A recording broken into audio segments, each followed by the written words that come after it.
700 साल पुरानी है, मतलब ये तो ऐसा ही अंदर से भी होगा एक जमाने में। अंदर वो रही मज़ार बलबन की। जो मज़ार है दोस्तों, ये है खान शहीद अमीर खुसरो से इनकी आखिरी मुलाकात है। अभी भी यहाँ पर खुदाई का काम जारी है। ये रही देखिए कब्र। तो खास बात ये है ना कि ये इस्लामी में करीब करीब जो है 12 बादशाह गुजरे। कमरा होगा ऊपर भी जो ताके बनी हैं, तो हमारी यादें ताज़ा हो रही है कि हमारे पुरखों ने क्या क्या बनाएंगे हैं। और इस तरह की दीवारें इसके अंदर निकल रही हैं। देखिए कमरे नुमा, और ये इसका लिंटर होगा। ये कब्रें जो कि दबी हुई थी बेसमेंट भी निकला है, बेसमेंट भी है पूरा, अंदर भी आप जा सकते हैं। हेलो दोस्तों, welcome back to my YouTube channel. तो स्वागत है आपका एक नए वीडियो में, नए ब्लॉग में फिर से।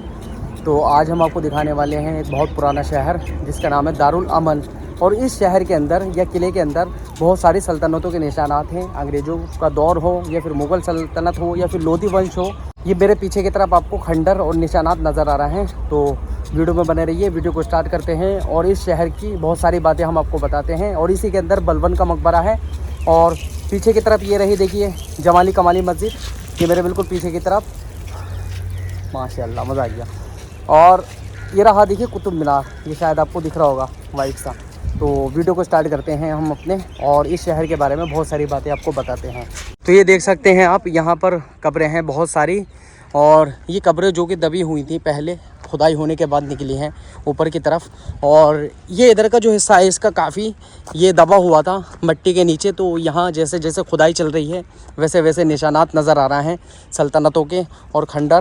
तो इस शहर के बारे में कुछ बातें बताइए हमको, कुछ जानकारी। भाई सबसे पहले तो सही बात बोली आपने कि ये जो महल हुआ करता था पहले, और ये पूरा दबा हुआ था। हाँ, जैसे जैसे इसका एक्सकेवेशन हो रहा है तो चीज़ें बाहर निकल के आ रही हैं। अच्छा। और कहीं पर जो है ना, एक जगह पे जो है कहीं पर बेसमेंट भी निकला है। अच्छा, इसी के अंदर। हाँ, एक बेसमेंट भी है पूरा, हाँ। अंदर भी आप जा सकते हो। लेकिन शाम ज़्यादा हो रही तो जाना सेफ नहीं है। हाँ, है ना, दारुल अमन के नाम से फेमस था। दारुल अच्छा। अमन के नाम से फेमस था ये। हाँ। और इस जो महल है, इसकी सबसे खास बात ये है सरताज भाई कि यहाँ पर जो है सल्तनत के दौर का, मुगलों के दौर का, हाँ। और अंग्रेजों के दौर का भी आपको दिख सकता है स्ट्रक्चर। वो सामने में आप देख रहे हैं पिलर्स वगैरह देख। हाँ हाँ, पिलर्स ये खड़े हैं। साफ साफ देख के चिल्ला चिल्ला के वो बोल रहा है कि वो जो है अंग्रेजों के जमाने का है। अंग्रेजों के ज़माने की और वो पिलर। जो सामने में आपको जो एक छतरी दिख रही है, हाँ, वो भी सामने। अंग्रेजों के जमाने की है। अच्छा, अंग्रेजों ने बनवाई थी वो अंग्रेजों ने छतरी। बनवाई थी। हाँ। और ये सब जो खंडर देख रहे हैं आप पीछे, हाँ, पूरा खंडर ये सही हाँ, ये अक्सर जो है इसमें मुगलों का बनाया हुआ है। मुगलों का बनाया हुआ है। अच्छा। लेकिन आम तौर पे आज के ज़माने में जो है ये इलाका जो है पूरा फेमस है बलबन के मकबरे के नाम से। अच्छा। और वो भी बड़ा रोचक है। हाँ, बलबन की वो लगाए, मज़ार- वो लगाए, लिखा है। हाँ, बलबन के मकबरे की जानकारी यहाँ पर दी हुई है। हाँ, ये देखिए ये लगा है बोर्ड, बलबन का मकबरा। लेकिन जानकारी यहाँ पे नहीं दी हुई है, ये सिर्फ लिखा हुआ है। ये हाँ। कब खुदाई होकर निकली है। अच्छा। 2001-2 में ये निकला था। अच्छा, 2001 में 2 में निकला था ये। हाँ, 20-21 साल पहले बस। 20-21 साल पहले खुदाई होती तब निकला था ये। हाँ, बस। अच्छा, तो आगे की तरफ चलते हैं अभी। और देख सकते हैं आप, ये सब दीवारें, खंडर जो कि दबा हुआ था मिट्टी के नीचे, और इसकी खुदाई होने के बाद इसके अवशेष निकले हैं बाहर, जिसे नाम दिया गया है, या तारीख में इसका नाम है दारुल अमन। दारुल अमन यानी अमन वाला शहर। ये देख सकते हैं आप, दीवारें, हो सकता है दीवारें नज़र आ रही हूँ थोड़ी थोड़ी ऊपर, है ना, ऊपर की तरफ, है ना, तभी इसकी खुदाई की गई है। तभी खुदाई की गई है। और समझिए कि जिस जगह पे हम लोग हैं ना अभी, हाँ, ये समझिए कि यहाँ पर जो है गुलाम वंश का इतिहास खत्म हो जाता है। अच्छा, यहाँ पर एक शहजादा है, हाँ मोहम्मद नाम का। हाँ, उसकी मज़ार है, और बलबन की भी मज़ार है। तो अच्छा। आखिरी दौर के जो बादशाह थे उनकी मज़ार यहाँ पे है। अच्छा, पहले ये शहर इस तरह का नज़र आता था, ऊपर यानी मिट्टी थी। जैसे जैसे इसकी खुदाई करते गए वैसे वैसे इसके अंदर दीवार और अवशेष पुरानी ज़माने के जो सल्तनतें हैं उनके, वो सब आने लगे। जैसा आप देख सकते हैं ये नीचे की तरफ, यहाँ भी अगर खुदाई की जाए तो नीचे की तरफ मतलब दीवारें या फिर ताके या मेहराब निकल आएंगे। तो वो सामने की तरफ चलते हैं, काफ़ी ऊंचा वॉल है उसको देखने के लिए। और ये देखिए यहाँ से ये खंडर और निशानात सल्तनतों के बहुत सारी, ये देखिए। इस शहर के अंदर चारों तरफ दारुल अमन इसका नाम है, और चारों तरफ आपको खंडर नज़र आएंगे इस तरह के, जो कि दबे हुए थे मिट्टी में और आज ज़ाहिर हो गए पूरे तरीके से। और ये मेरे पीछे की तरफ देखिए, ऐसा लग रहा है कि जैसे कमरे होंगे। ये देख सकते हैं आप, अंदर की तरफ चलते हैं। ये देखिए ऐसा लग रहा है जैसे कमरे होंगे। ये बना है देखिए कमरे नुमा, और ये इसका लिंटर होगा। ये देख सकते हैं आप, लिंटर के निशान पूरे बाकी हैं। इस शहर के अंदर बहुत सारी सल्तनतों के निशानात हैं। जैसे जैसे यहाँ पर खोज की जा रही है, रिसर्च की जा रही है, वैसे वैसे नया सब कुछ नज़र आ रहा है। लेकिन इस जगह को आज जो लोग विज़िट कर रहे हैं सबसे ज़्यादा, तो वो कर रहे हैं बलबन की मज़ार की वजह से, क्योंकि इसी के अंदर निकली है बलबन की मज़ार अब से 20 साल पहले, जब इस जगह की खुदाई की गई थी। तो इधर की तरफ चलते हैं अंदर। यहाँ भी मुझको कुछ स्ट्रक्चर नज़र आ रहा है, अजीब सा है कुछ, तो उसको देखते हैं। अभी यहाँ पर अच्छे से साफ़ सफाई नहीं हुई है मतलब, लेकिन घूम सकते हैं, देख सकते हैं। ये देखिए, ना अभी इसका कोई टिकट है ना कुछ है, फ्री में ही ऐसे देख सकते हैं, हम घूम सकते हैं। ये देखिए, ये भी मुझको कमरा ही नज़र आ रहा है। ऊपर देखिए तागे बनी है और लिंटर गिरा हुआ है। देखिए 2nd फ्लोर हो गई है इसका, और ये जीना जा रहा है इसका। ऊपर चलते हैं जीने पे। ये रही इसकी सीढ़ियाँ, और ये देखिए पीछे की तरफ आपको नज़र आ रहा है ये छत जो है इसकी गिर चुकी है, और ये कमरा होगा ऊपर भी जो टाके बनी हैं इस तरह से। जैसे जैसे इसके शहर के निशानात नज़र आ रहे हैं तो लोग यहाँ विज़िट करने आ रहे हैं। और पीछे की तरफ बलबन का मकबरा है। जी आप बताएंगे इस जगह के बारे में थोड़ा, आपका नाम क्या है पहले बताइए। मेरा नाम फैज़ है, मैं पहली बार आया हूँ। वैसे मेरे छोटा भाई यहाँ 15 साल से रह रहे हैं, आना जाना तो 15 साल से हो रहा है। मौका नहीं आ रहा था विजिट करने का, अब आगे विजिट करने के लिए तो हमारी यादें ताज़ा हो रही है कि हमारे पुरखों ने क्या क्या बनाई है। अच्छा, तो मतलब कैसा लग रहा है ये सब निशानात देख के आपको, और ये जो खंडर हैं और फख्र हो रहा है अपने पूर्वजों पे। अच्छा, फख्र हो रहा है कि भाई हमारे जो पूर्वज थे उन्होंने इस तरह की निशानियां दी हैं भारत को, इस तरह के महल और इस तरह का आर्किटेक्चर रेनोवेट किया है इंडिया के अंदर। अच्छा, तो थैंक यू सो मच। तो देख सकते हैं आप, जैसे कि यहाँ पर टूरिस्ट आ रहे हैं घूमने के लिए, और ये इनके हमारे भाईजान की फैमिली है जिन्होंने फीडबैक दी बहुत अच्छी, और इस तरह की दीवारें इसके अंदर निकल रही हैं। ये देखिए आगे की तरफ है मकबरा, उस मकबरे में चलते हैं हम। ये जगह जिस नाम से फेमस है वो है बलबन का मकबरा। बलबन का इतिहास क्या रहा है वही सब हम आपको अभी बताएंगे और दिखाएंगे। बलबन का मकबरा जो कि नीचे दबा हुआ था मट्टी के अंदर, ये देखिए पीछे की तरफ इसके निशानात। तो नीचे चलते हैं बलबन का मकबरा देखने के लिए। ये देखिए मैं ऊपर हूँ और नीचे की तरफ आप देख सकते हैं अभी भी यहाँ पर खुदाई का काम जारी है, खुदाई चल रही है, और ये सीढ़ियाँ जा रही हैं नीचे की तरफ, और ये रही देखिए कब्र। ये मकबरा दबा हुआ था। हाँ, और ये मकबरा लोगों को ऐसे गलत फहमी होती है कि ये बलबन का मकबरा है, लेकिन ये बलबन का मकबरा नहीं है, ये उनके बेटे का है। हाँ, शेर खान का मोहम्मद या शहीद खान, शहीद के नाम से फेमस है। हाँ, बलबन की मज़ार यहाँ पे है। अच्छा, ये बलबन की मज़ार ये है। बलबन की मज़ार ये है। अच्छा, अफसोस की बात है कि यहाँ पे कुछ अब लेकिन आज बड़े लकी हैं आप कि यहाँ पर जो है, यहाँ पर अभी मज़ार को बनाया जा रहा है। ठीक है, तो एक निशान बन जाएगा। हाँ, यहाँ पर जो है बलबन का एक यहाँ पर सेनेटॉफ यहाँ पे हो सकता है रखा जाए। अच्छा, अभी तक जो ये बिल्कुल प्लेन था। अच्छा, प्लेन था। हाँ, प्लेन था, उसका सेनेटॉफ कहाँ गया, किधर गया, कैसे गायब हुआ नहीं मालूम। तो फिलहाल ये है बलबन की मज़ार। मकबरे का तो उसका तो नाम ही नहीं है, बस चारों तरफ दीवारें हैं, और ये काफ़ी मतलब ऊंचा है इसका द्वार, लेकिन उसके बाद भी ये इतने नीचे था, ये देख सकते हैं आप, ये दबा हुआ था मट्टी के में। इसकी सबसे खास बात ये है ना कि ये इस्लामी पहला ट्रू आर्क है। अच्छा, है ना, आर्क बहुत तरह के बनते थे। हाँ, तो ये आप देख सकते हैं ना, ये पहला ट्रू आर्क बना हुआ है। ये आप देख सकते हैं जितने आर्क हैं, हाँ, ये हिंदुस्तान का पहला इस्लामी ट्रू आर्क बनाया गया है। तो दिल्ली सल्तनत स्टार्ट हुई थी 1206 में। इसमें जो है गुलाम वंश आए थे, तुगलक खिलजी वंश आया था, तुगलक आए थे, सैयद आए थे, लोधी आए थे। गुलाम वंश जो है शासन किया था 1206 से 1290 तक, यानी 84 साल, और इसमें करीब करीब जो है 12 बादशाह गुजरे हैं। ठीक है, 1266 से लेकर के 1287 तक शासन किया था बलबन ने। 21 साल शासन इन्होंने किया था। और अपने शासन काल में जो है ना, इनके बारे में कहा जाता है कि थोड़ा सा सख्त मिजाज के थे, अपने आप को खुदा की परछाई बोलते थे।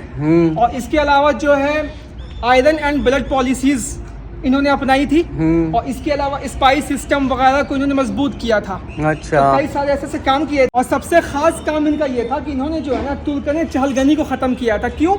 इल्तुतमिश ने अपने ज़माने में कायम किया था तुर्कन चहलगनी। तुर्कन चहलगनी जो था वो असल में 40 लोगों का एक समूह था, और वो समूह इतना मजबूत था कि किसी को भी बादशाह को बैठाता था, किसी भी बादशाह को हटा देता था, और बलबन भी उनमें से एक था। बलबन जो है वो असल में इल्तुतमिश का ग़ुलाम हुआ करता था, और उसकी काबिलियत देख करके जो है इसे इल्तुतमिश ने तुर्कन चहलगनी में रख लिया। और अपने समय समय पे जो है ना इसने कितने शहजादों को रखा भी, कितने शहजादों को हटाया भी। इनसे पहले जो है 1246 से लेकर के 1266 तक जो है इनके दामाद शासक हुआ करते थे, नसीरुद्दीन महमूद। उनको उनके मौत के बाद उनका कोई वंशज, उनका कोई उत्तराधिकारी था नहीं, बेटा था नहीं उनका, तो फिर इसने गद्दी हथिया ली। और इसने क्या किया, आते ही जो है ना सबसे पहले इसने सिस्टमी को हटा दिया। तुर्कन चहलगनी क्यों? इसलिए हटाया कि भाई जब मैं तुर्कन चहलगनी का हिस्सा होकर के गद्दी पे काबिज हो सकता हूँ, तो हो सकता है कि मुझे भी हटा करके कोई गद्दी पे काबिज हो जाए। इसलिए उसने पहला काम ही यही किया था कि सिस्टमी को हटा दिया। ना रहेगा बांस ना बजेगी बांसुरी, बस सिंपल सी बात थी। और इसके अलावा जो है 1287 में इनका इंतकाल हो गया। इनके इंतकाल से पहले जो है ना 1285 में इनके उस बेटे का इंतकाल होता है, खान शहीद। वहाँ पे चलते हैं, फिर उनकी बात वहाँ पे करते हैं खान शहीद का। गुलाम वंश पे सबसे ख़ास बात यह है ना कि 3 वंश ने यहाँ पे हुकूमत की थी। पहला तो कुतुबुद्दीन ऐबक का ही वंश था, दूसरा था इल्तुतमिश का वंश, और तीसरा था बलबन का वंश। मतलब 3 वंश, हालांकि सब गुलाम ही वंश थे, लेकिन 3 अलग अलग वंश था, अलग अलग खानदान था। तो तीसरा खानदान था इसका। बलबन के बारे में लोग जानते नहीं, इनका असल नाम था गियासुद्दीन बलबन। और इल्तुतमिश के बाद कुतुबुद्दीन ऐबक, इल्तुतमिश, रज़िया सुल्तान, इनके बाद जो है सबसे मजबूत शासक यही थे, चौथे। हालांकि टोटल 12 गुजरे हैं। तो हाँ, बंगाल पे इसने फतह किया था। उस ज़माने में तुगरिल खान वहाँ हुआ करता था। तो तुगरिल खान जो है इन्हीं का था असल में, तो गुलाम वंश का ही था। लेकिन होता क्या था कि लोग जो है उस ज़माने में कहीं भी जाते थे, अपने आप को इंडिपेंडेंट घोषित कर देते थे, भैया हमारी हुकूमत चलेगी। तो इसने अपने बेटा को भेजा, बुगरा खान को। बुगरा खान ने उसको हरा दिया, और फिर वहाँ पर जो है बुगरा खान यानी बलबन ने अपने बेटे बुगरा खान को ही वहाँ का गवर्नर बना दिया। बाद में फिर उसके बाद इन्होंने बलबन ने बोला कि भाई बुगरा तुम जो हो संभालो गद्दी मेरे बाद। उसने मना कर दिया, हमसे ना हो पाएगा। अच्छा, हम बंगाल में ही सही है। सही। हाँ, उससे पहले क्या हुआ था कि इनका जो बेटा था मोहम्मद, मंगोलों की जंग में 1285 में इनकी मौत हो गई थी, इनका इंतकाल हो गया था। बलबन ये चाहते थे कि यही बने सुल्तान। अच्छा, बेटा इनका बने। हाँ, इनका इंतकाल हो गया। तो दूसरे बेटा थे बुगरा खान बंगाल में, उनको बोला कि तुम बन जाओ। उसने मना कर दिया कि हमसे ना हो पाएगा भाई। तो थोड़ा इनकी बात कर लेते हैं। अभी आप मज़ार को सुन के देखिए, इसमें खुशबू आ रही है। अच्छा, इसमें खुशबू आती है। होता क्या है कि एक ज़माने में ये फेमस थी बात कि यहाँ पर जिन हैं, जिन्नात हैं, इस तरह की बहुत सारी अफवाहें उड़ी हुई थी। लेकिन असल में क्या था कि कोई बुजुर्ग हुआ करते थे, ख्वाजा बख्तियार काकी रहमतुल्लाह अलैह की दरगाह पे, वो वहाँ से आते थे, यहाँ पे इतर लगाते थे और फिर चले जाते थे। अच्छा, और उसी की खुशबू यहाँ पे होती थी। तो लोगों को लगता था कि यहाँ पर जिन जिन्नात की खुशबू है। अभी भी आप आइए, यहाँ पे सूंघते हैं अगर हमें। लाइए, मैं सूंघ के देखता हूँ। 1 मिनट पकड़ना कैमरा, आप इसको सूंघिए। खुशबू है। तो ये खुशबू कोई जिन जिन्नात की नहीं है। अच्छा। ये असल में हम जैसे लोग ही आकर के अपना लगाते रहते हैं। क्योंकि इनकी अहमियत जो है ना, ये बहुत ही बड़ी अहमियत है। तो ये जो मज़ार है दोस्तों, ये है खान शहीद की मज़ार। मोहम्मद के नाम से भी फेमस है वो, शेर खान भी इनका नाम हुआ करता है। और ये शहज़ादा एक ऐसा शहज़ादा है जो दोस्तों, अगर ये ना होता तो हो सकता है कि आज हम आप भी यहाँ पर ना होते, क्योंकि इसने जो है ना मंगोलों के ख़िलाफ़ लड़ाई लड़ी है। और अमीर खुसरो से फिर जो है इनका बहुत ही गहरा रिलेशन था। यही वो इंसान थे जिन्होंने अमीर खुसरो को अपने दरबार में नौकरी दी थी। अच्छा, ठीक है। और जब ये जा रहे थे जंग पे लड़ने के लिए मंगोलों के खिलाफ, तो वो अमीर खुसरो से इनकी आखिरी मुलाकात थी। अच्छा जी। आप सोच सकते हैं कैसा लगा अगर उस इंसान को मालूम है कि कोई इंसान जा रहा है और मेरी उसे आखिरी मुलाकात है, तो क्या फीलिंग उसके अंदर आ रही होगी। गियासुद्दीन बलबन, इनके फादर को ये मालूम चला कि इनका बेटा शहीद हो गया है, तो बलबन जो है बहुत ही कंट्रोल कर रहा था अपने इस पर। वो इमोशनलेस नहीं हो रहा था, वो ये नहीं दिखा रहा था कि उसको कितना ज़्यादा दुख है, वो बस दिल में ही चीज़ों को रखे हुआ था। दुख था उसको, लेकिन तब भी जो है वो लोगों के सामने शो ऑफ नहीं कर रहा था कि हम कितने गम में हैं। दरबार लगा हुआ था, हो सकता है कि यहीं पर कहीं पर महल लगा होगा, यहीं पर गियासुद्दीन बलबन जो है यहीं पर बैठे होंगे, हो सकता है कहीं पर सामने की तरफ है ग्राउंड, कहीं पर भी हो सकता है। और अमीर खुसरो बैठे थे। अमीर खुसरो से पूछा क्या क्या हुआ। अमीर खुसरो ने जब बताना चालू किया उनको अपने शायराना अंदाज में कि किस तरह से तीर जो है उनके बदन को छू छू के निकली, किस तरह से तीर जो है उनके बदन से सिमट के निकली, और उनका खून जो है किस तरह से मिट्टी में लिपटता रहा, और लेकिन ये शहजादा जो है तब तक आखिरी सांस तक लड़ता रहा। ये सारी जो उन्होंने शायराना अंदाज में अपने बेटे का लहू टपकने की जो कहानी सुना ना, जब गियासुद्दीन बलबन ने, उनके सबर का बांध टूट गया। जो बेतहाशा वो रोए हैं उसके बाद, बहुत ही बुरा हाल उनका। और उसके बाद तो फिर कहा जाता है कि 1287 में समझिए कि एक तरह से गुलाम वंश ख़त्म ही हो गया था। ये सबसे आखिरी मजबूत बादशाह थे। अच्छा, बलबन, सुल्तान बलबन की मज़ार, जो कि ममलूक सल्तनत, गुलाम सल्तनत के आखिरी सबसे मजबूत बादशाह थे। और ये मज़ार 20 साल पहले जो है निकली है ज़मीन के अंदर से, मतलब इसकी खुदाई हुई है, तो ये निशानात पूरा मकबरा नज़र आया है। और पीछे की तरफ इनके बेटे हैं, ये खान शहीद, जिन्हें शेर खान कहा जाता था, और ये मंगोलों से जंग करते हुए मारे गए थे। 1285 में जब मंगोलों ने हमला किया था दिल्ली की सल्तनत पर, तो तब बलबन ने अपने बेटों को सिपा सलार बनाकर भेजा था इस जंग में, और उसी में ये शहीद हो गए थे उस जंग के अंदर, और ये जंग जीत गए थे। तो ये इनके बेटे की कब्र है। बलबन ये चाहते थे कि मेरे बाद दिल्ली के गद्दी पर मेरा बेटा बैठे, लेकिन उनका बेटा पहले ही शहीद हो गया। और बलबन के जो दूसरे बेटे थे, उनके पास थी बंगाल की सल्तनत, ममलूक गुलाम सल्तनत के आखिरी मजबूत बादशाह। फिर उसके बाद तो खिलजियों ने पकड़ ली थी गद्दी। 1290 में अलाउद्दीन खिलजी के चाचा जलालुद्दीन खिलजी ने, जो कि बॉडीगार्ड थे, तो उन्होंने गद्दी छीन ली थी। फिर उसके बाद जो है भाई खिलजियों की सल्तनत चली। यहाँ पे अगर आप देखें ना, एक चीज़ दिखाते हैं आपको, दिखाइए। हाँ, यहाँ पर देखिए, इस साइड में देखिए, लोहे की कुंडी है। हाँ, कुंडी तो है। ये उसी जमाने की है, मतलब दरवाजा वगैरह लगा होगा यहाँ पे। हाँ। तो उस जमाने में जो है ना, लोहे की कुंडी कुछ, है हाँ, ये। कुछ किसी काम में आता होगा। हाँ। तो ये उसी जमाने की है, पत्थर के अंदर लगी हुई हाँ, है। ये पत्थर में लगी हुई है। और ये कुछ बना 700 साल पुरानी है, मतलब ये। अच्छा जी, 700 साल पुरानी। हाँ, और एक चीज और दिखाते हैं आपको यहाँ। अभी अंदर से तो आपको पूरा ये खंडर दिख रहा था कंप्लीट, है ना। हाँ, अब यहाँ पे बाहर की तरफ, हाँ, निशानी गेट है। दिख सकती है आपको, हाँ, दिख रहा है। कुछ लाल बलुआ पत्थर हाँ। वगैरह है।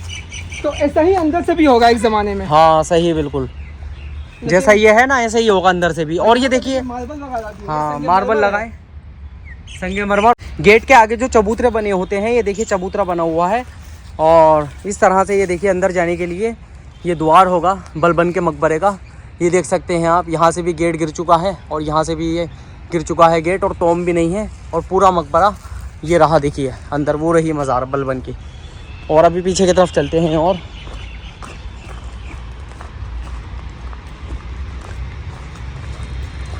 ये देखिए, ये भी इसी का हिस्सा है बलबन के मकबरे के।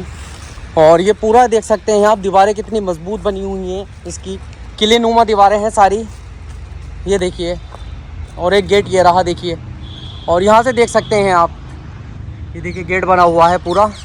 और दोस्तों, आपको हमने इस वीडियो में दिखाया दारुल अमन, यानी एक शहर जो कि दबा हुआ था मिट्टी के अंदर, और आज ज़ाहिर हो चुका है। अब से 20 साल पहले इसकी खुदाई हुई थी। तो ये सब निशानात नज़र आए हैं, आप देख सकते हैं मेरे पीछे की तरफ। आप भी यहाँ पर घूमने के लिए आ सकते हैं, मेहरौली आर्कोलॉजिकल पार्क, और इसके अंदर कम से कम 100 स्मारक हैं घूमने के लिए। ये देख सकते हैं आप, मेहरौली पार्क के गेट में एंटर होती है आपको ये शहर नज़र आएगा सबसे पहले। और इसके निशानात, खंडर, पीछे मीनार खड़ी है, भाई क्या क्या है इस शहर में। तो हमारे चैनल को सब्सक्राइब कर दो भाई, और वीडियो को लाइक कर दो, शेयर कर दो। हम आपके लिए इसी तरह के ऐसे वीडियो लाते रहेंगे। मिलते हैं अगले वीडियो में बहुत जल्दी।